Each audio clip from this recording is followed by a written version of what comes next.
Baik, selamat sore untuk Ibu dan teman-teman. Pada hari ini, kami dari kelompok 2 akan mempresentasikan materi terkait tentang transaksi entitas induk dan entitas anak, yaitu utang.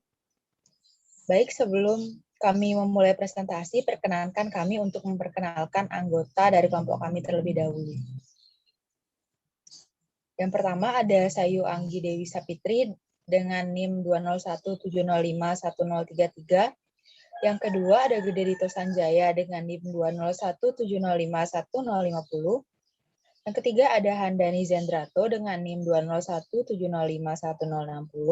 Yang keempat ada Raffi Muhammad Fakih dengan NIM 201705150. Dan yang terakhir saya sendiri Niputu Putri Pranayam Tutami dengan NIM 201705104. Next.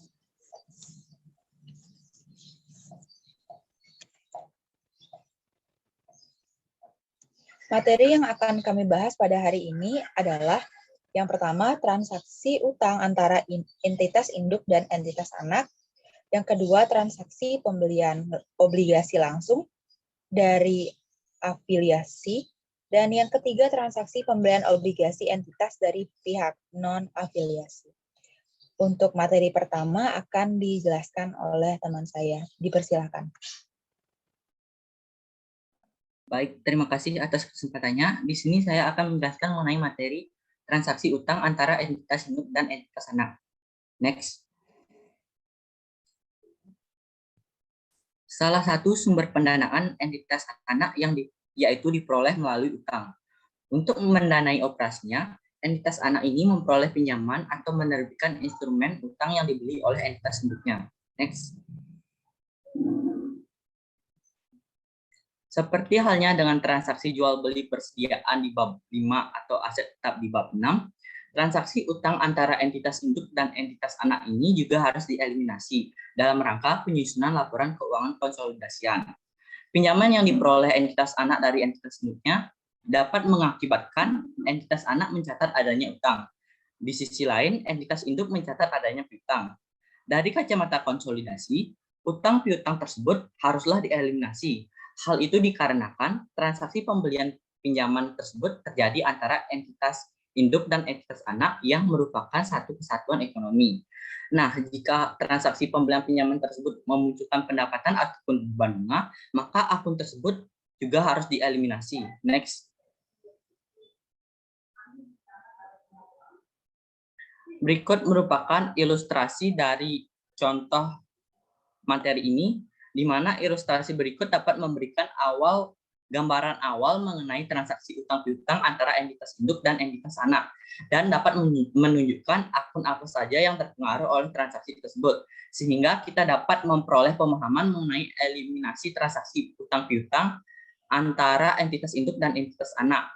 Hal itu dimaksudkan untuk memberikan gambaran awal, maka digunakan transaksi utang biasa. Berikut merupakan contoh soalnya, di mana PT Palapa memiliki 100% saham PT Samudra atau PTS. PTP ini memberikan fasilitas kredit pada PTS senilai 500 juta rupiah.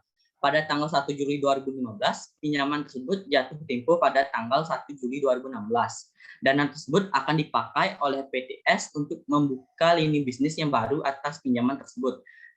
PTS dikenakan bunga sebesar 5%. Bunga dibayar secara semesteran. Adapun ilustrasi dari gambar soal tersebut dapat tertera dalam PPT. Next. Nah, untuk pembahasan atau penyelesaiannya yaitu berikut pencatatan PTP terkait dengan fasilitas kredit yang diberikan oleh PTS. Yang pertama yaitu dengan keterangan mencatat pemberian fasilitas kredit kepada PTS pada tanggal 1 Juli 2015 dengan jurnal piutang di debit sebesar 500 juta dan kas di kredit sebesar 500 juta. Kemudian yaitu yang kedua yaitu mencatat pendapatan bunga untuk periode tahun 2015 dengan keterangan perhitungan yaitu 5% dikali 6/12 dikali 500 juta didapat 12 juta 500. Pada tanggal 31 Desember 2015 dengan jurnal piutang bunga di debit sebesar 12 juta 500 dan pendapatan bunga di kredit sebesar 12 juta 500. Next. Untuk pencatatan PTS terkait dengan fasilitas kredit yang diperoleh dari PTP, yaitu sebagai berikut. Yang pertama, mencatat perolehan fasilitas kredit dari PTP pada tanggal 1 Januari tahun 2015, kas di debit sebesar 500 juta dan piutang di kredit sebesar 500 juta. Untuk yang kedua, yaitu pada tanggal 31 Desember 2015 dengan keterangan mencatat pendapatan bunga untuk periode tahun 2015, di mana dengan perhitungan 5% dikali 6/12 kali 500 juta. Untuk jurnalnya yaitu beban bunga di debit sebesar Rp12.500.000 dan bunga di kredit sebesar Rp12.500.000. Next. Adapun akibat dari pencatatan tersebut, maka PTP dan PTS akan melaporkan akun-akun di bawah ini untuk periode tahun 2015, di mana PTP akan memunculkan atau melaporkan piutang sebesar 500 juta, piutang bunga sebesar 12.500.000 dan pendapatan bunga sebesar 12.500.000, dan untuk PTS akan memunculkan atau melaporkan utang sebesar 500 juta, utang bunga sebesar 12.500.000 dan beban bunga sebesar Rp12.500.000. Hal itu karena transaksi utang piutang antara PTP dan PTS merupakan satu kesatuan ekonomi, sehingga akun tersebut harus dieliminasi. Dan dalam laporan posisi keuangan konsolidasi ini, piutang dan piutang bunga PTP serta dan utang bunga PTS tidak akan muncul.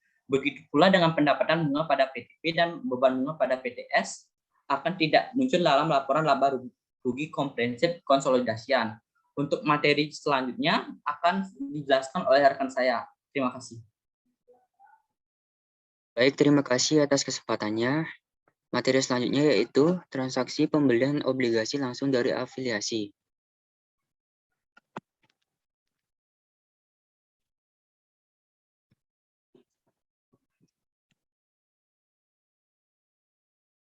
Entitas induk dan entitas anak dapat terlibat dalam transaksi jual-beli obligasi secara langsung, yang dapat dilihat dari gambar A di bawah ini. Selain itu, entitas induk juga dapat membeli obligasi entitas anak secara tidak langsung, yaitu melalui pihak non-afiliasi, yang bisa dilihat di gambar B di bawah ini. Kedua transaksi memiliki dampak yang berbeda terhadap pencatatan entitas induk dan jurnal eliminasi yang harus disiapkan. Dan bagian selanjutnya akan membahas jika entitas induk membeli obligasi entitas anak dari pihak non-afiliasi. Pembelian pada nilai par. Ketika entitas induk menerbitkan obligasi pada nilai par dan dibeli langsung oleh entitas anak, maka diperlukan jurnal eliminasi untuk menghapus akun investasi pada obligasi yang dibeli entitas anak. Ilustrasi ini melanjutkan ilustrasi di bab sebelumnya dengan menyesuaikan saldo beberapa akun terkait dengan transaksi pembelian obligasi entitas induk oleh entitas anak. Berikut neraca saldo kedua perusahaan per 31 Desember. Ini adalah tabel neraca saldo per 31 Desember 2015. Adapun informasi tambahan, yaitu yang pertama, PT Nusantara telah melakukan pembelian 75% saham PT Andalas pada 1 Januari 2015 pada nilai bukunya sebesar 900 juta rupiah dan nilai wajar kepentingan non pengendali sama dengan nilai bukunya, yaitu sebesar 300 juta rupiah. Yang kedua, selama 2015, PT Andalas melaporkan perolehan laba bersih sebesar 200 juta rupiah dan mengumumkan pembagian dividen sebesar 50 juta rupiah. Yang ketiga, pada 1 Juli 2015, PT Nusantara menerbitkan obligasi pada nilai par, yaitu sebesar 500 juta rupiah dan jatuh tempo 5 tahun. Tingkat bunga obligasi tersebut adalah 8% dan akan dibayarkan secara semesteran, yaitu tiap tanggal 1 Januari dan 1 Juli. PT Andalas membeli 60% obligasi tersebut dan bermaksud memilikinya sampai jatuh tempo. Penyelesaian. Atas penerbitan obligasi tersebut, PT Nusantara akan melakukan pencatatan, yaitu yang pertama, pada tanggal 1 Juli 2015, dicatat jurnal yaitu kas pada sisi debit sebesar 500 juta rupiah dan utang obligasi pada sisi kredit sebesar 500 juta rupiah, dengan keterangan mencatat penerbitan obligasi pada nilai par. Yang kedua, pada tanggal 31 Desember 2015, dicatat jurnal yaitu beban bunga pada sisi debit sebesar 20 juta rupiah dan utang bunga pada sisi kredit sebesar 20 juta rupiah. Dengan keterangan mencatat pengakuan bunga obligasi terutama. 20 juta tersebut didapat dari 8% dikali 6/12 dikali 500 juta rupiah.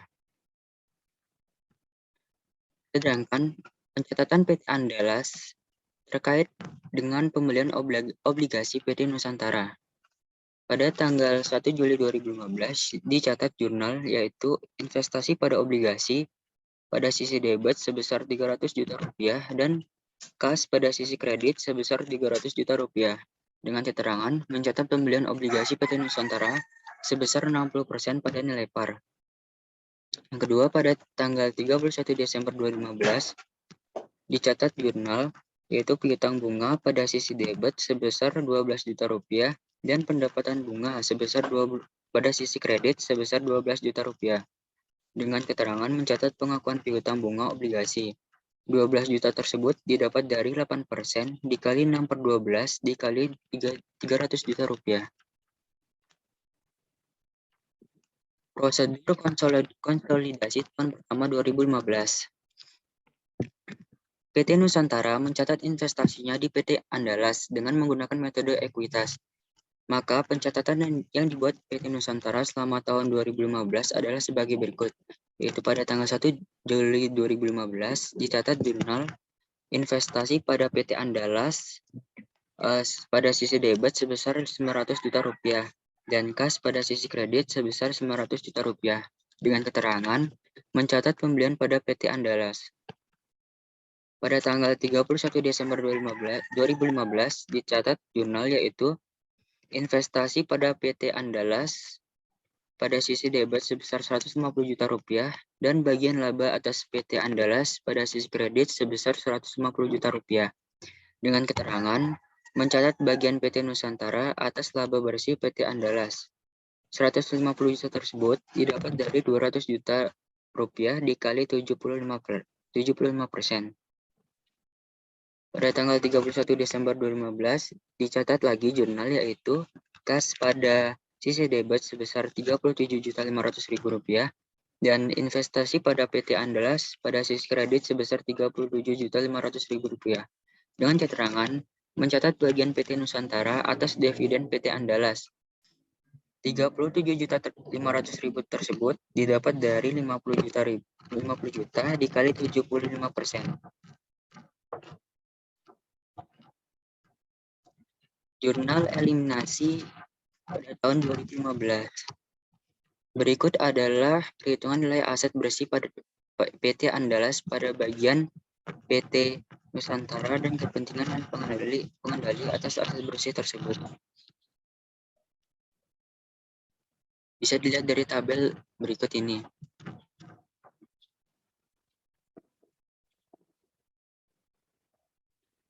Jurnal eliminasi berikut merupakan jurnal eliminasi dasar yang dibuat untuk mengeliminasi bagian laba dan dividen PT Nusantara dan kepentingan non-pengendali serta investasi awal PT Nusantara di PT Andalas. Yaitu yang pertama, saham biasa pada sisi debit sebesar 800 juta rupiah, saldo laba pada sisi debit sebesar 400 juta rupiah, bagian laba atas PT Andalas pada sisi debit sebesar 150 juta rupiah, bagian laba kepentingan non-pengendali pada sisi debit sebesar 50 juta rupiah, dividen diumumkan pada sisi kredit sebesar 50 juta rupiah, investasi pada PT Andalas pada sisi kredit sebesar 1 miliar 12.500.000. Kepentingan non-pengendali pada sisi kredit sebesar 337.500.000. Dengan keterangan mengeliminasi ekuitas dan investasi pada PT Andalas. Dampak atas pembelian obligasi PT Nusantara harus dieliminasi. Utang obligasi PT Nusantara harus dieliminasi sebagian karena dimiliki oleh entitas anaknya sendiri. Selain itu, pendapatan bunga terkait obligasi harus dieliminasi karena pembayaran bunga baru dilakukan pada 1 Januari.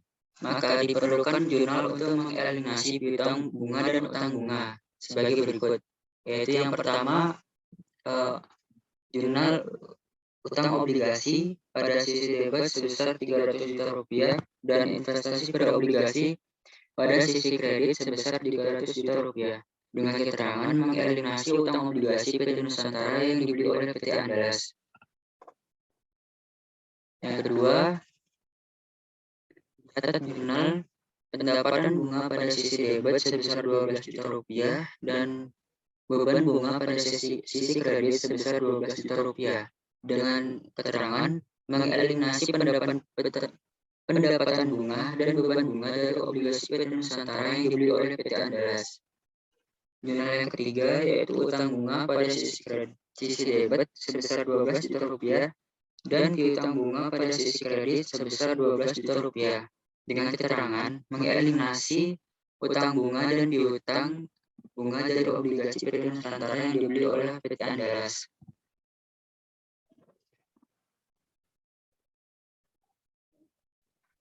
Baik, untuk materi selanjutnya akan dibawakan oleh rekan saya. Baik, terima kasih atas kesempatannya. Saya akan melanjut materi terkait dengan pembelian bukan pada nilai par. Next. Obligasi dapat diterbitkan bukan pada nilai parnya. Hal ini terjadi pada saat kupon obligasi berbeda dengan tingkat bunga pasar. Ketika kupon obligasi lebih rendah dibandingkan tingkat bunga pasar, maka obligasi diterbitkan pada nilai diskon. Sedangkan pada saat kupon obligasi lebih tinggi dibandingkan tingkat bunga pasar, maka terdapat premium atas penerbitan obligasi tersebut. Ketika obligasi diterbitkan bukan pada nilai par, maka diskon atau premium yang muncul dari penerbitan obligasi tersebut juga harus dieliminasi. Next. Berikut adalah contoh kasus 72. Ilustrasi berikut sama dengan ilustrasi 71. Namun terdapat perbedaan pada nilai penerbitan obligasi PT Nusantara. Obligasi diterbitkan pada nilai yang lebih rendah dibandingkan parnya, sehingga terdapat diskon obligasi. Next. Berikut adalah neraca saldo per 31 Desember 2015. Next.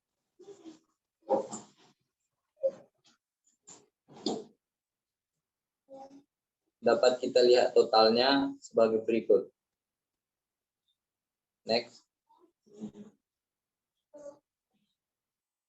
Adapun informasi tambahan, yaitu yang pertama, PT Nusantara telah melakukan pembelian 75% saham PT Andalas pada tanggal 1 Januari 2015 pada nilai bukunya yaitu 900 juta.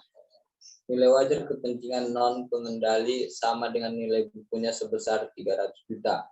Yang kedua, selama 2015 PT Andalas melaporkan perolehan laba bersih sebesar 200 juta dan mengumumkan pembagian dividennya sebesar 50 juta. Yang ketiga, pada tanggal 1 Juli 2015, PT Nusantara menerbitkan obligasi dengan nilai par 500 juta pada harga 490 juta. Obligasi dengan kupon 8% tersebut akan jatuh tempo dalam 5 tahun. Bunga dibayarkan semesteran, yaitu pada 1 Januari dan 1 Juli. Pada saat penerbitan obligasi tersebut, tingkat bunga pasar sebesar 8,5%. PT Andalas membeli 60% obligasi tersebut dan bermaksud memilikinya saat jatuh tempo. Next. Berikut adalah tabel amortisasi diskon obligasi PT Nusantara. Next. Berikut ini pencatatan yang dibuat PT Nusantara terkait dengan obligasi yang diterbitkan. Next.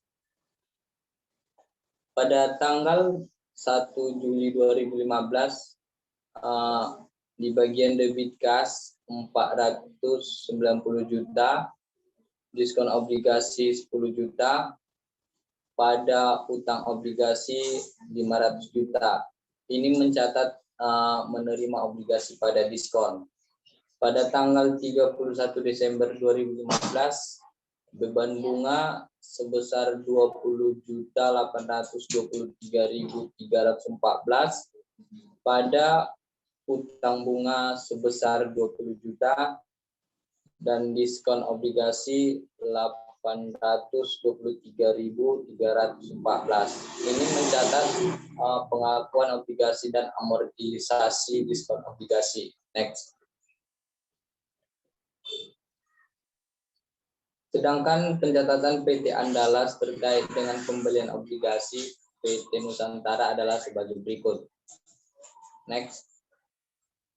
Pada tanggal 1 Juli 2015, dicatat investasi di bagian debit sebesar 294 juta rupiah, pada kas sebesar 294 juta rupiah, diperoleh dari 60% pada nilai diskon. Ini mencatat pembelian obligasi pada PT.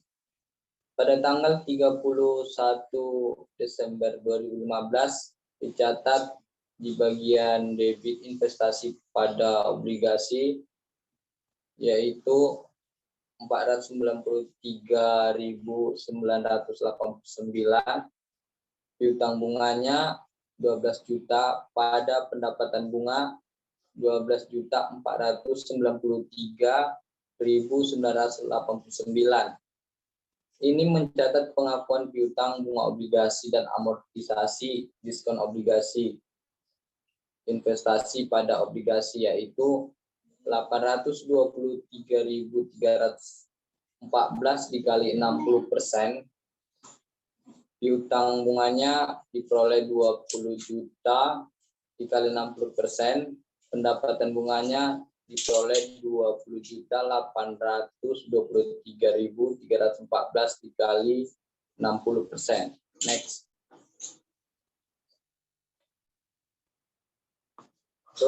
Prosedur konsolidasi tahun pertama 2015. Pencatatan PT Nusantara 2015. PT Nusantara mencatat investasinya di PT Andalas dengan menggunakan metode ekuitas. Maka pencatatan yang dibuat PT Nusantara selama tahun 2015 adalah sebagai berikut. Next.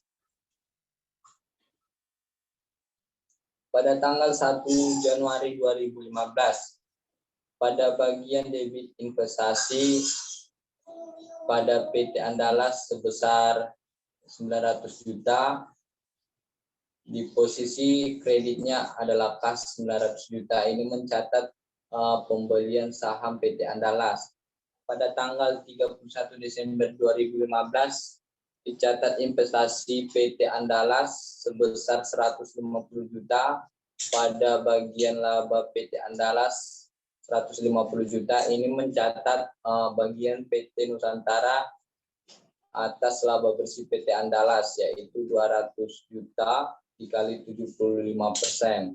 Pada tanggal 31 Desember 2015 dicatat juga kas 37.500.000 pada investasi PT Andalas 37.500.000. Ini mencatat bagian PT Nusantara atas dividen PT Andalas, yaitu 200 juta kali 75%. Next. Berikut ini jurnal eliminasi 2015. Berikut adalah perhitungan nilai aset bersih PT Andalas dan bagian PT Nusantara dan kepentingan non pengendalian atas aset bersih. Dapat kita lihat pada bagian akhir saldo labanya 600 juta. Next.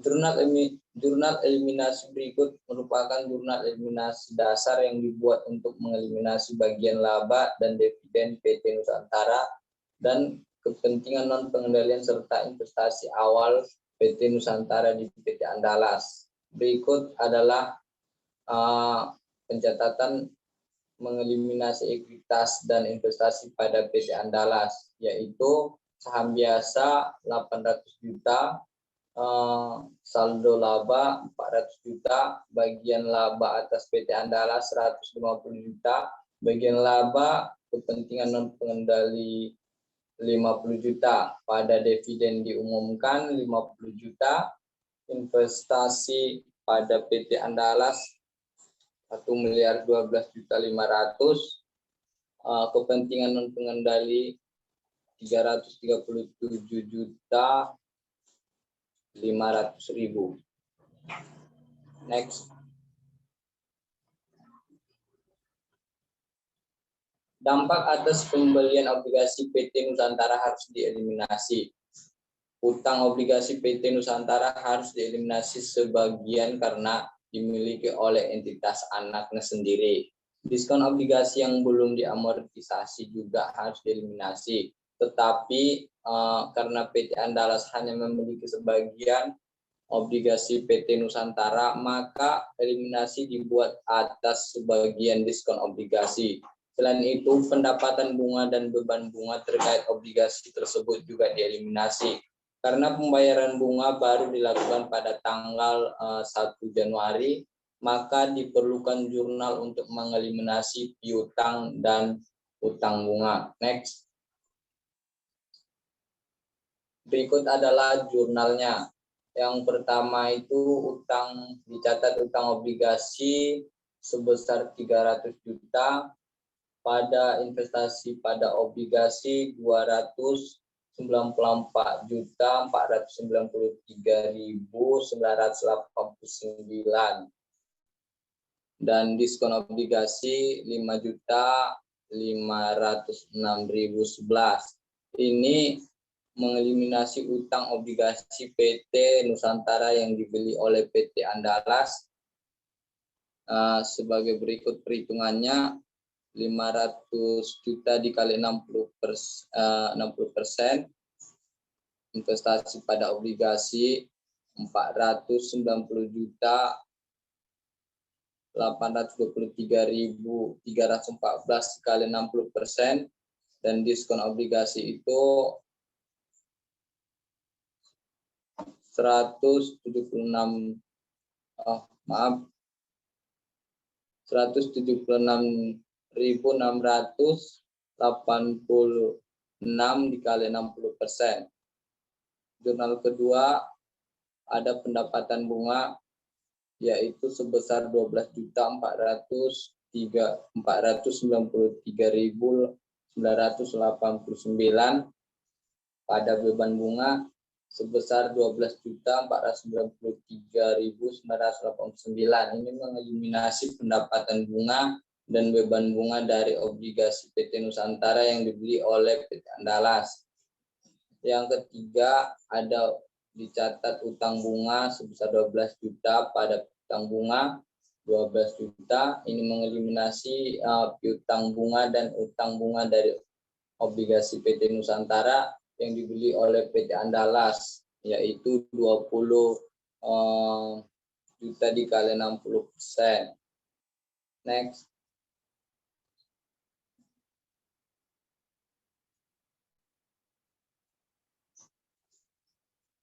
Kertas kerja konsolidasi 2015. Berikut adalah kertas kerja yang digunakan untuk menyusun laporan keuangan konsolidasi 2015. Next. Dapat kita lihat di slide berikut ini kertas kerja konsolidasi 2015. Dimulai dari nama akun pertama, laporan laba rugi, sampai dengan next, total, liabilitas, dan ekuitas. Jumlahnya dapat kita lihat sebagai berikut. Next. Pada saat menyiapkan laporan keuangan konsolidasi tahun berikutnya, yaitu 2016, perlu dibuat jurnal kembali untuk mengeliminasi akun investasi pada obligasi pendapatan bunga, beban bunga, piutang bunga, serta utang bunga. Besarnya angka yang di jurnal untuk tiap akun berbeda dengan angka yang di jurnal pada saat menyiapkan laporan keuangan konsolidasi 2015. Hal ini dikarenakan pembelian obligasi PT Nusantara oleh entitas anak bukan pada nilai par. Berikut adalah jurnal terkait kepemilikan obligasi PT Nusantara oleh PT Andalas periode 31 Desember 2016. Next. Yang pertama, utang obligasi dicatat di bagian debit 300 juta pada investasi pada obligasi 295.545.835 dan diskon obligasi 4.454.164. Ini mengeliminasi tentang utang obligasi PT Nusantara yang dibeli oleh PT Andalas. Yang kedua, ada pendapatan bunga sebesar 25.051.848 pada beban bunga 25.051.848. Ini mengeliminasi terkait pendapatan bunga dan beban bunga dari PT Nusantara yang dibeli oleh PT Andalas. Dan yang ketiga, utang bunga sebesar 12 juta pada piutang bunga 12 juta. Ini mengeliminasi piutang bunga dan utang bunga dari obligasi PT Nusantara yang dibeli oleh PT Andalas. Next. Baik, materi selanjutnya akan dilanjutkan oleh rekan saya. Waktu dan kesempatan saya kembalikan. Baik, terima kasih atas kesempatannya. Di sini saya akan menjelaskan mengenai transaksi pembelian obligasi entitas anak dari pihak non-afiliasi. Next.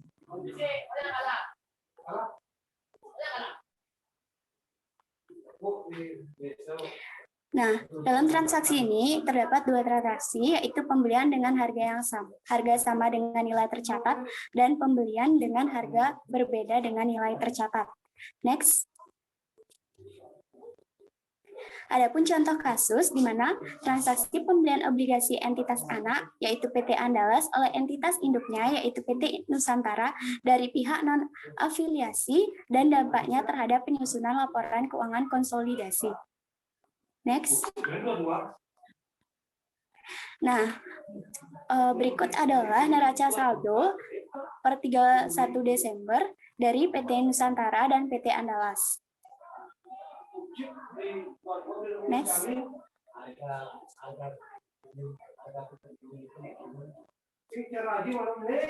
Next.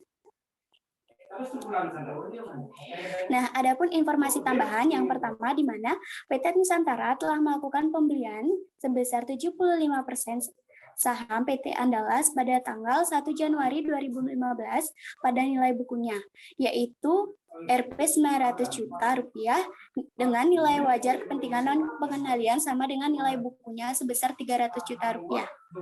Kemudian informasi tambahan yang kedua yaitu di mana selama tahun 2015 PT Andalas melaporkan perolehan laba bersih sebesar 200 juta dan mengumumkan pembagian dividen sebesar 50 juta. Adapun informasi tambahan yang ketiga yaitu pada tanggal 1 Januari 2015 PT Andalas menerbitkan obligasi dengan par sebesar 500 juta rupiah pada harga sebesar Rp 510 juta. Dengan obligasi tersebut akan jatuh tempo dalam waktu 5 tahun. Kemudian bunga atas obligasi sebesar 8,00% dan dibayarkan 2 kali dalam setahun, yaitu setiap tanggal 30 Januari dan 31 Desember. Kemudian adapun tingkat bunga pasar pada saat penerbitan yaitu sebesar 7,51%. Nah, kemudian pada tanggal 31 Desember 2015, yaitu setelah pembayaran bunga, PT Nusantara membeli seluruh obligasi tersebut dari pihak non-aviasi pada harga sebesar 495 juta, dengan tingkat bunga pasar saat itu sebesar 8,30%. Next.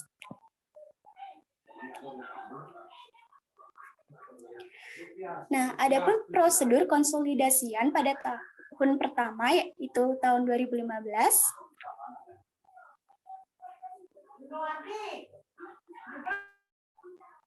Di mana jurnalnya pada tanggal 1 Januari 2015 yaitu transaksi yang mencatat pembelian saham PT Andalas dengan mendebit investasi pada PT Andalas sebesar 900 juta, kemudian mengkredit kas sebesar 900 juta. Nah, kemudian pada tanggal 31 Desember 2015, yaitu transaksi mencatat bagian PT Nusantara atas laba bersih PT Andalas sebesar 200 juta dikali 75%. Maka jurnal yang diperlukan yaitu mendebit investasi pada PT Andalas sebesar 150 juta dan mengkredit bagian laba atas PT Andalas sebesar 150 juta. Kemudian mencatat bagian PT Andalas atas dividen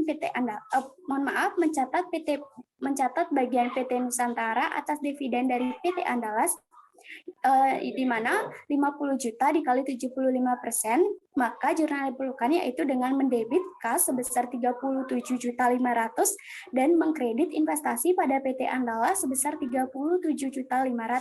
Next.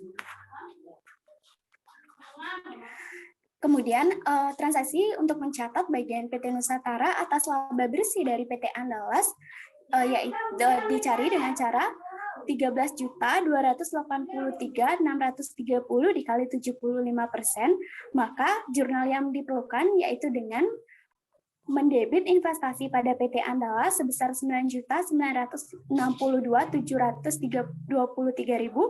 dan mengkredit bagian laba atas PT Andalas sebesar 9.962.723.000. Next.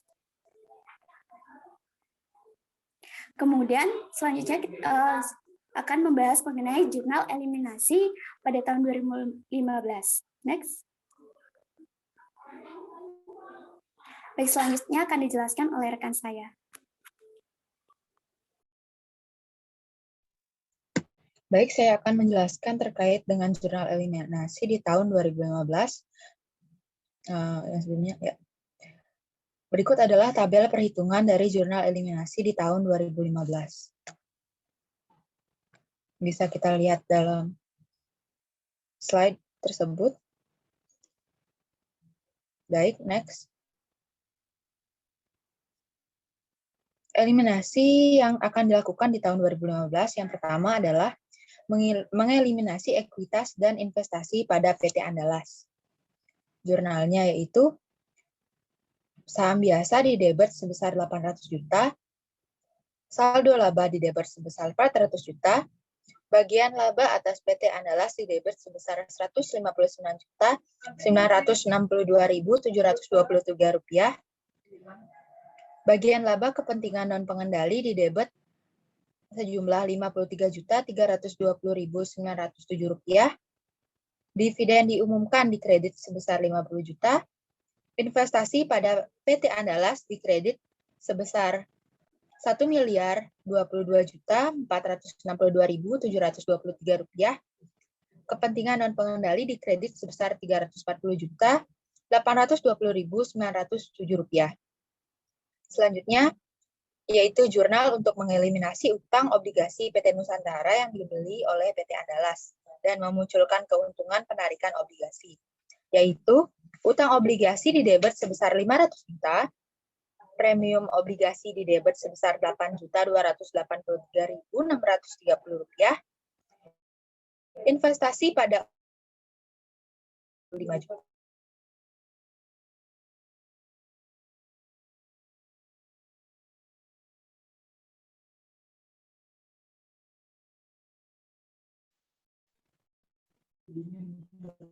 Baik, next.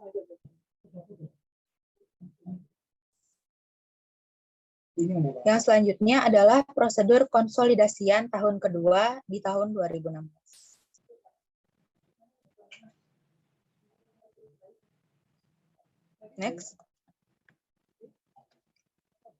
Pada periode 2016, PT Nusantara melaporkan laba bersih dari kegiatan operasional perusahaan, yaitu di luar penghasilan dari entitas anak, sebesar 750 juta, serta pembagian dividen sebesar 400 juta. Sementara itu, PT Andalas melaporkan perolehan laba bersih sebesar 250 juta dan mengumumkan pembagian dividen sebesar 100 juta. Hingga akhir 2016, peralatan yang diperoleh dari PT Andalas masih digunakan oleh PT Nusantara. Next. Berikut adalah jurnal-jurnal yang diperlukan. Yang pertama pada 31 Desember 2016, yaitu jurnal untuk mencatat PT Nusantara, mencatat bagian PT Nusantara atas laba bersih dari PT Andalas, yaitu 250 juta dikali 75%, sehingga didapatkan jurnal investasi pada PT Andalas di debit sebesar 187.500.000, sementara bagian laba atas PT Andalas di kredit sebesar 180.500.000. Selanjutnya, pada 31 Desember 2016 juga, dibuatkan jurnal untuk mencatat bagian PT Nusantara atas dividen PT Andalas, yaitu sebesar 100 juta dikali 75%. Sehingga didapatkan jurnal kas di debit sebesar 75 juta, investasi pada PT Andalas di kredit sebesar 75 juta. Selanjutnya, jurnal eliminasi pada tahun 2016. Next. Berikut adalah tabel perhitungan dari jurnal eliminasi di tahun 2016. Bisa diperhatikan di slide. Baik, next. Ya. Eliminasi yang dilakukan pada tahun 2016 adalah yang pertama yaitu mengeliminasi ekuitas dan investasi pada PT Andalas. Didapatkan jurnal sebagai berikut. Saham biasa sebesar 800 juta di debit, saldo laba di debit sebesar 550 juta, bagian laba atas PT Andalas di debit sebesar 185.287.763 rupiah, bagian laba kepentingan non pengendali di debit sebesar 61.762.587 rupiah, dividen diumumkan di kredit sebesar 100 juta rupiah, investasi pada PT Andalas di kredit sebesar 1.122.787.763 rupiah, kepentingan non pengendali di kredit sebesar 374.262.587 rupiah. Selanjutnya, dilakukan eliminasi pada dampak pembelian obligasi pada PT Andalas oleh PT Nusantara dari pihak non-afiliasi, yaitu utang obligasi di debit sebesar 500 juta, premium obligasi di debit sebesar 6.435.860 rupiah, pendapatan bunga di debit sebesar 41.101.910 rupiah, investasi pada obligasi di kredit sejumlah 469.101.101.910 rupiah, investasi pada PT Andalas di kredit sebesar 9.962.723 rupiah, kepentingan non pengendali di kredit sebesar 3.320.907 rupiah, dan beban bunga di kredit sebesar 38.152.260 rupiah. Next. Sekian presentasi dari kelompok kami. Apabila terjadi kesalahan, baik disengaja maupun tidak sengaja selama dilakukannya presentasi, kami mohon maaf. Terima kasih atas perhatiannya. Sekian.